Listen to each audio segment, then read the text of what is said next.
Welcome back to my channel. Today I bring to you the story of the journey of a green card.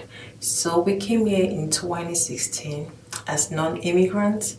My husband came in first in January of 2016 to do his master's in computer science and engineering. I joined him in June 2016 with our 11-month-old daughter, and our journey here in United States started. A little background into our story is that he came as F1, which is a non-immigrant status, and I came in as F2, is dependent. Now, this was not supposed to be. Initially, we had our admissions. I had F1 admission, my husband had F1 admission, but when he got to United States, looking at things, we looked at things again, and then we decided that I was going to change to F2 just to minimize the risk of being denied a visa. Of course, we may be wrong, but yeah, that was the decision we made at the time. So when I came in, I was F2. I couldn't work.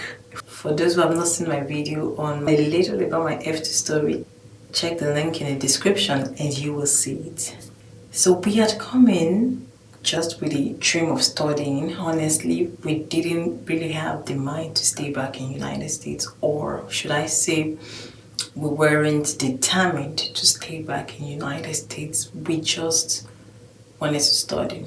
I remember one of my friends used to poke fun at my husband and we tell him, how can you come to the United States and you still tell me you may go back home, all of that. But that was just where we were simply exploring. We were nothing, no attachments and everything. But when we came down here, at some point, with the economy situation of Nigeria, where I come from, going bad, we actually saw that it might have been the hand of God leading us to come to the United States at the time, because suddenly Naira dollar rate fell and things started falling apart.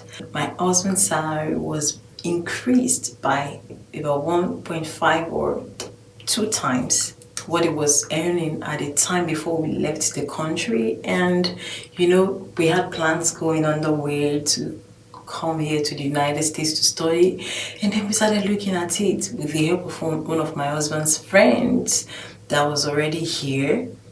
And then he advised us that you really want to consider what you're earning back at home, compare it to what you'll be earning when you get back here. As a student, since a mega income when you're here in the United States, as a full-time student, international students know what I'm talking about.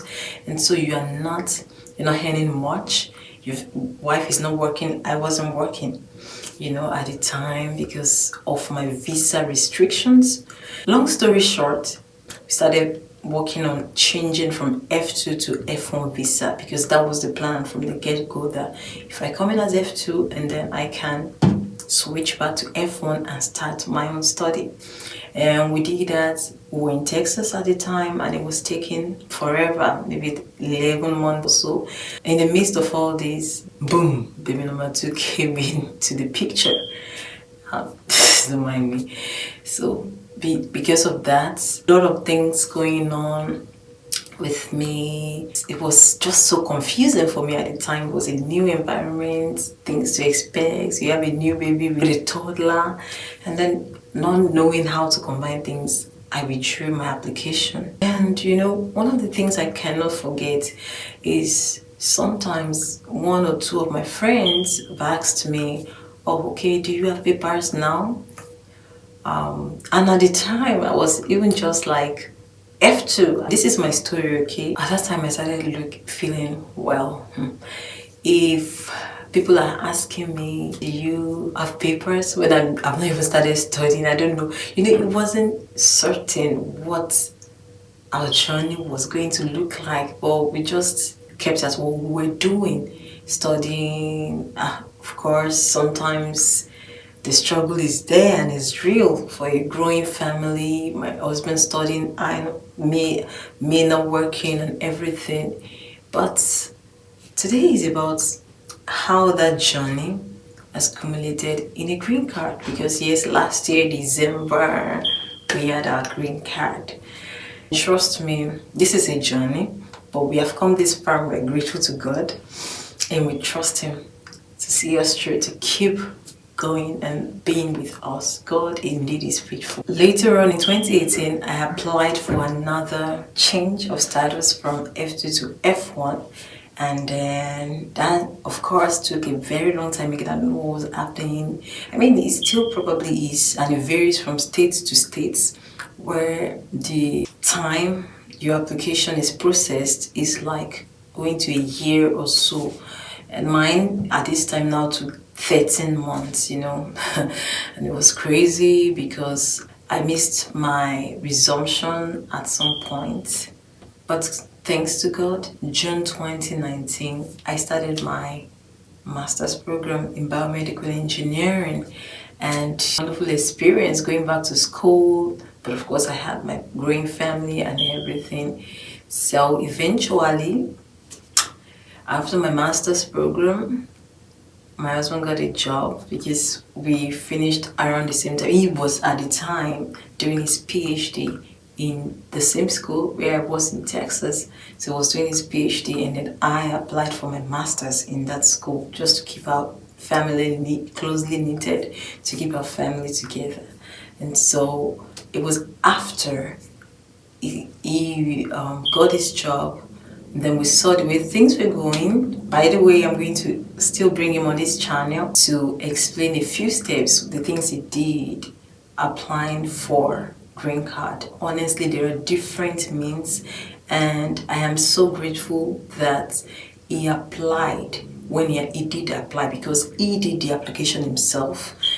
Your company could file for you, but it was with IBM at the time, and IBM was not filing directly. They were going through H1B process. But during the time of President Trump, everything changed. H1B became more competitive. Different stories we were hearing. You have to be earning over 200,000 a year or so. A lot of things going on that was making it more difficult for non-immigrants to stay back and become immigrants, or to process the application to become immigrants. So, or even for people coming in, green card application generally became more stiff, more difficult, and we were in the middle of all this, and I'm like, oh God, this journey has been for how long now? And here we are with President Trump and everything. So as God would have it, President Biden came in, and during his administration, things started changing and becoming friendly again to immigrants. So my husband put in his own application while his company was filing for him at the time, filing H1B for him. And each time, 3 good times, I think they put his name in there. He was not picked. It's a lottery system, right? But it wasn't picked. Thank God I didn't discourage him from applying, because at the time he was applying with a law firm, and of course it's some money, thousands of dollars you're going to bring out and everything. I think like $5,000 then. So he started with NIW. That NIW is used to file your intent of becoming an immigrant. That's of changing from non-immigrant status to immigrant status. So he filed that into October 2021. While waiting for a response from USCIS, we decided to go ahead with application for the green card, and we did that last year, January 2022. Of course, a lot of things were going on. Honestly, USCIS at the time I needed my own work permit because my OPT had expired. So now our green card is here. It came in December, and I'm grateful to God for that. So this is story time, like I said. Thank you for staying with me on this channel. If you like this video, please give me a thumbs up and share me out. Those who are still in this journey, as God has seen us through, because not just me, not just my family, we had other friends too that were in the same boat, and we checked, one another to see how it's going. God has helped us. It's going to help you too. I'm sending this to encourage you. If you are a non-immigrant and you are trying to change to the immigrant status, or you just started your studies in the United States and you have the dream of staying back. Just don't be discouraged. Keep at the work and pray. Trust in God and it will come true for you. I hope with this story of mine you've been blessed. Please make sure you give me thumbs up again, share me out. God bless you. On the next time when I see you on this channel, keep winning. Bye.